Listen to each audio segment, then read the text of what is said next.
Welcome back to Tutorial Tidbits. I'm Elizabeth St. Hilaire, and this week I am going to share with you some of my techniques for tearing paper in shapes of brush marks. So a lot of people ask me, how do you tear that so small? Or how do you tear that so curved? Or how do you get that piece so round? So first of all, a lot of it comes from practice, practice, 10,000 hours, right? I'm sure that I've torn paper for a minimum of 10,000 hours, but I'm going to show you how I tear some of my brush mark type shapes and give you a little bit of a taste for that, and hopefully it'll help you out in your own work. So if you've got a minute, let's go check it out. So today I'm going to teach you a little bit about how to tear paper brush marks. When I tear papers for my collage, I am treating them like brush marks. So they are not all going to be the same size or shape. They are going to be varied just like brush marks would be. They also are sometimes going to have white edges and sometimes not going to have white edges. For the most part, I try to eliminate white edges so that my paper brush marks are color without white edges. So first of all, I'm going to show you how I would tear a really nice straight line. If I'm looking for a really nice straight line, I might start with a straight edge. And when I'm tearing very fine detail work, I don't want a lot of bulky paper in the palms of my hands. So I'm going to make this paper smaller. And let's go with the edge that I just ripped. So I'm going to make it smaller so that I can work it within the palms of my hands. And I'm going to, for a straight thin line, I'm going to keep my thumbnails very close together. And I'm going to go slowly, tearing at about a 32nd of an inch at a time and keeping my thumbs very, very close together. Now, as I keep my thumbs very close together and move slowly down the edge of this paper, I can tear a very thin line. Now, you cannot be in a hurry for this, and you can't make big movements, and you can't have big, long fingernails. So as long as you don't have any of those things going on, you keep your thumbs close together, and you slowly go down, and you end up with a nice multicolored strip. Let's put it against a neutral background for you. A nice multicolored strip of a very thin line of paper. That is a very thin line. So now, what about if I wanted to make a circle? So again, I'm going to take this paper and make it small enough that it fits in the palms of my hand. And I am going to create the shape with my dominant hand, which is for me is my right hand, and I'm going to rotate the paper with my non-dominant hand, which for me is my left hand. So I'm going to take my right hand and I'm going to pull up and towards myself in the shape of a circle while my left hand is rotating the paper. So I am turning as I tear, turning, turning, turning. And there I have a circle. And my circle has a little bit of a point right there. Let's give you a neutral background. I have a little bit of a point right there. So I'm going to come in here again and just sort of take that off and maybe edit my circle so that it's a little bit closer to a circle. And that's pretty good right there. I would say that's a pretty good circle.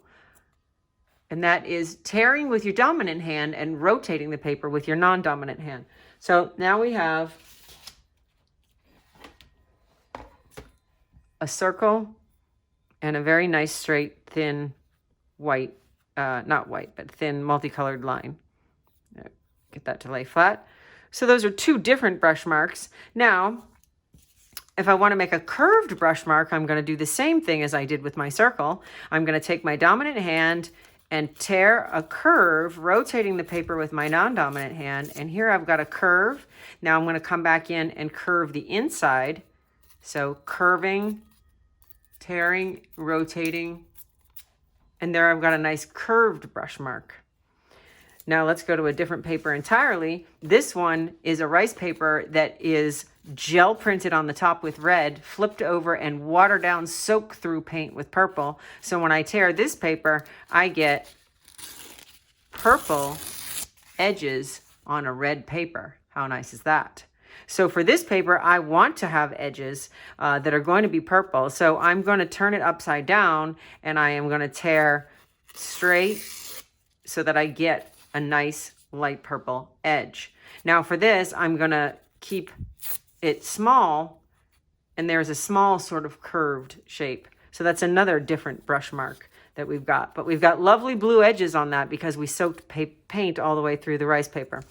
So my next shape that I'm going to tear is something out of a pattern in the paper. And I can see these circles in the pattern of the paper. And I say, wow, that would be the interesting center of a flower.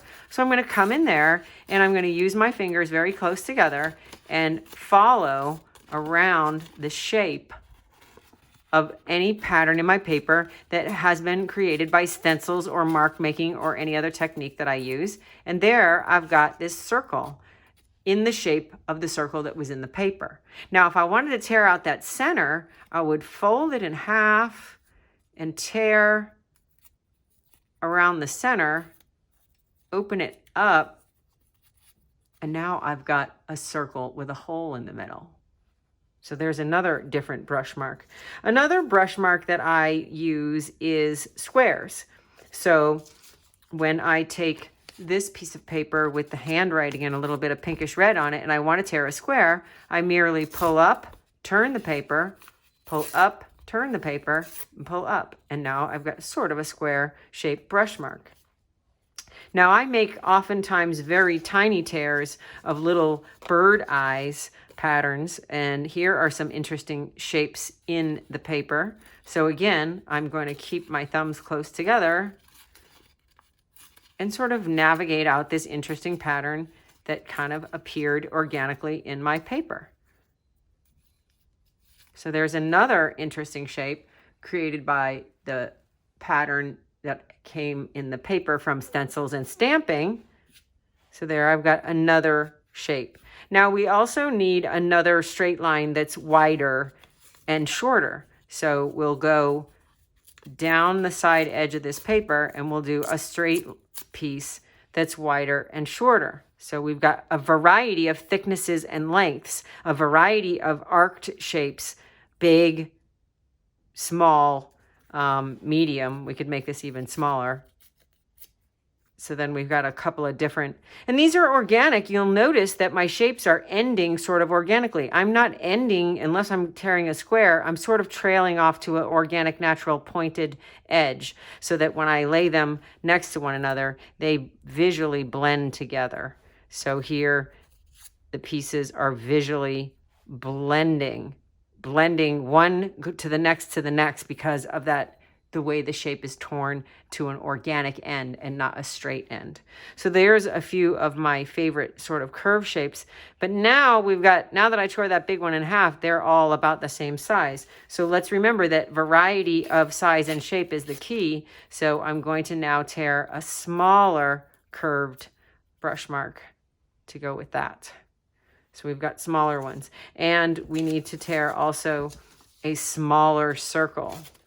So let's get our thumbs very close together. When I'm doing anything small, my thumbs are very close together and I'm tearing a 1/16 of an inch at a time. There, now I've got a small, very small circle that could actually lay on top of this one and fill in the hole. It's a perfect size. But tiny circles are important, like for bird eyes. If you're doing a bird eye, a little beady black bird eye, you're going to want to keep your thumbs really close together and create that tiny circle for your tiny cardinal's eye. So you're keeping your thumbs very close together and you're still rotating the paper with your non-dominant hand and pulling the shape with your dominant hand. So now I've created a little cardinal eye. And this is how you vary the size and shape of your brush mark. So this is short and wider, and this is long and very thin. So something in the middle would be sort of, we could tear along this and kind of capture that blue to white pattern.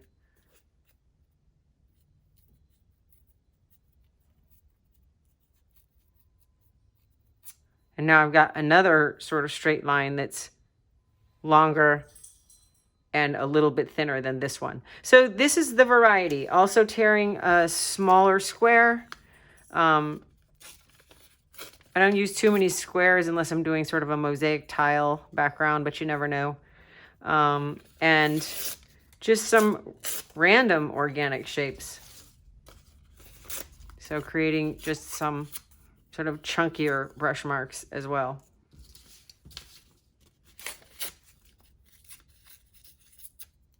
sort of teardrop kind of